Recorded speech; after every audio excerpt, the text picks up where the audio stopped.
Okay, Mr. Watson here, and in this video we're going to talk about the structure of the heart. So let's just start with some general points about the heart. And the heart is a dual pump, a double pump, okay? So quite often the pathway of blood will be taught right side out through the arteries in, left side. That's just because it's easier to teach it like that when you're first learning it. The reality is it's a dual pump happening at the same time. Beats continuously over 100,000 times per day, so it's a hard-working muscle. Remember, it's cardiac muscle. It is a muscle.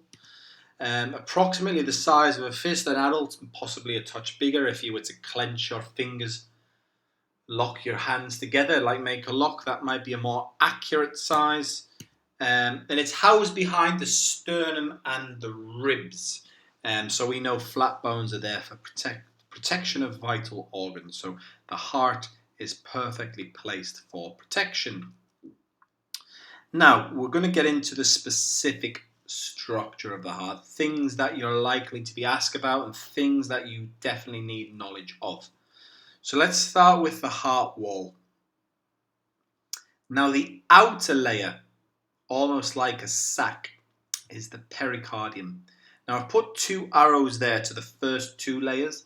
That second layer does have another name, but we just need to know it as the pericardium. And in between these layers, what the pericardium does is it has a cavity, and within that cavity it contains a fluid, and this fluid, just like the fluid, the synovial fluid in the knee, this fluid reduces friction. So when the heart is constantly in diastole, then systole, and relaxing and contracting, we don't want friction between all of the chambers and vessels of the heart. So this is what this fluid aims to do. In from that we have the myocardium, which is the cardiac muscle, the thick muscle of the heart.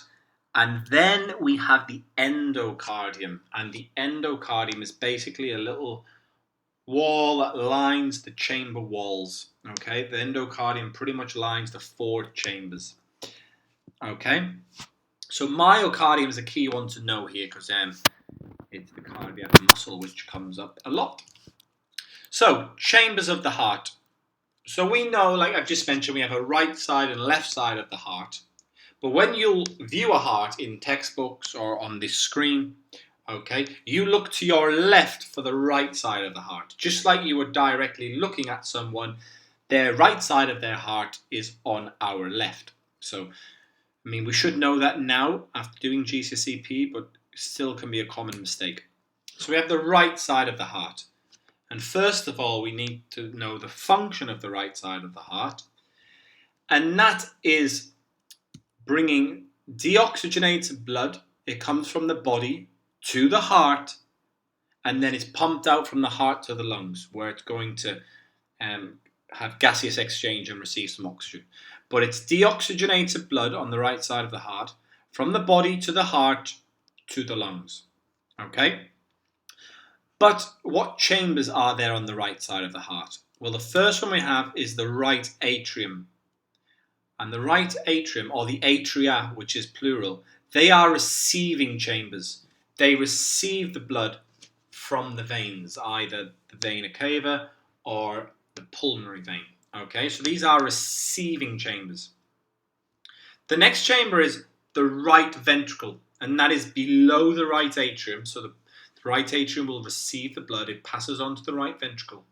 And the ventricles are discharging chambers, or ejecting. They eject blood to the lungs or the working muscles. Okay, so two chambers on the right side, and we'll go on to the left side. Now, before we go into their very obvious chambers, there is a wall in the middle of the heart, and this is the septum.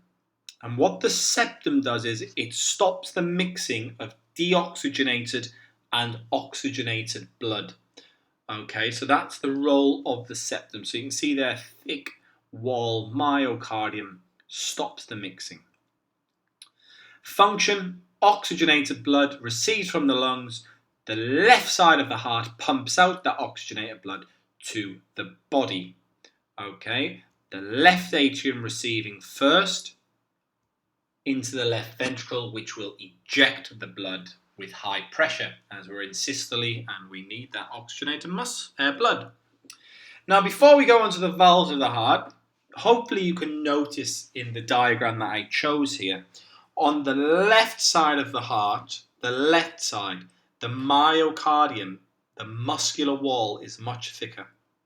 And that's because we need to contract that oxygenated blood out with much more force, because we've got to get it to the working muscles. So as a result, its structure has a thicker wall to meet its function, which is to contract blood during systole. But let's take a look at these valves. We can see two of these valves in between the chambers. So we go to valves of the heart. Now, the first one we have is the tricuspid valve. Now, tricuspid sounds like an unusual name, but if we look at the almost string features, if you see, and let's just call them string, you'll see that there's three of them attaching to the inside of the heart. So tri meaning three. So tricuspid valve. The other way, and how they're also known as an AV valve, an atrioventricular valve. And what that means is it's just the valve in between the atrium and the ventricle. Okay, so that's how it gets its name, AV valve. So in between, the blood passes from the atrium to the ventricle. Okay. On the left side, you have the bicuspid valve, and if you look, there's only them two string attaching to the heart. Okay, so bicuspid valve, but also it's another AV valve, and this is what opens to allow blood from the left atrium to the left ventricle. Okay. Now we have two other valves. So once the blood is in the right ventricle, it leads through the pulmonary valve. The pulmonary valve, okay? And that is the valve before the pulmonary artery, and which we'll come on to in a moment. But that's how easy it is to remember its name, in that the pulmonary valve is before the pulmonary artery. It opens to allow blood to go through and travel through the pulmonary artery. The other word you can see there is semilunar, and that just describes its shape. Okay, half moon. So you can see there that curve there on the valve. The other valve, which is a little bit trickier to see, but it's the aortic valve, because this opens to allow blood to travel through the aorta, our main artery. Okay. Again, same. So we have the pulmonary valve and aortic valve, and they get their names because after this we have the pulmonary artery and we have the aorta. Arteries taking blood away from the heart. Now, the main function of valves, apart from opening to allow blood to flow, they prevent the backflow of blood.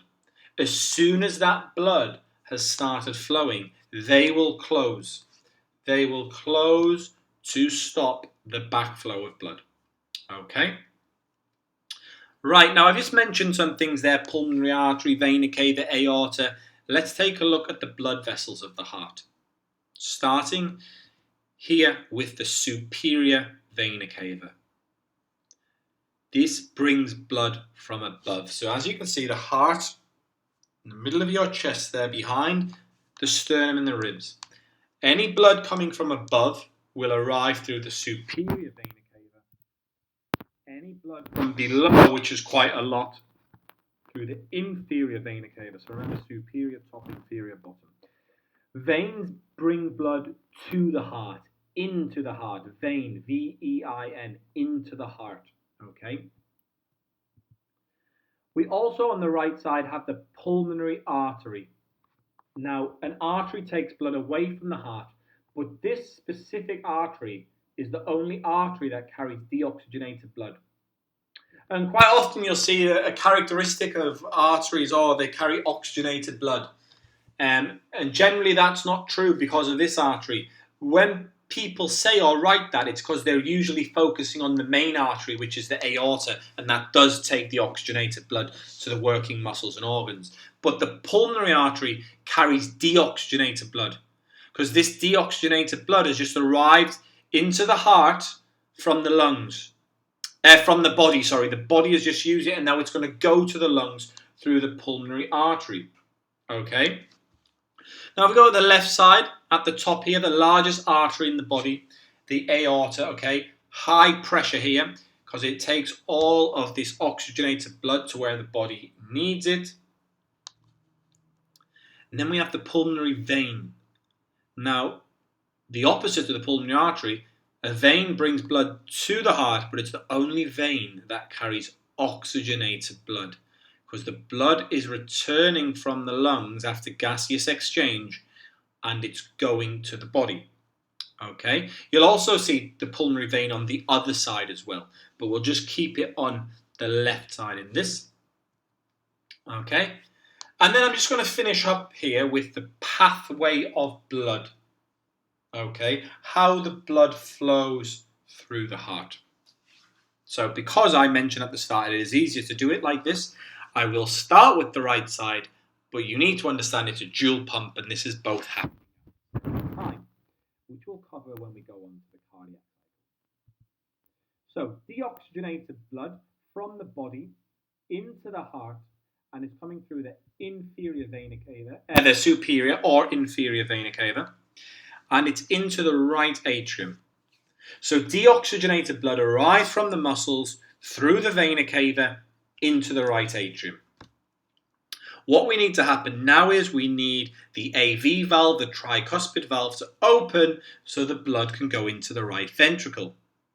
So it moves from the right atrium, RA, through the tricuspid valve into the right ventricle.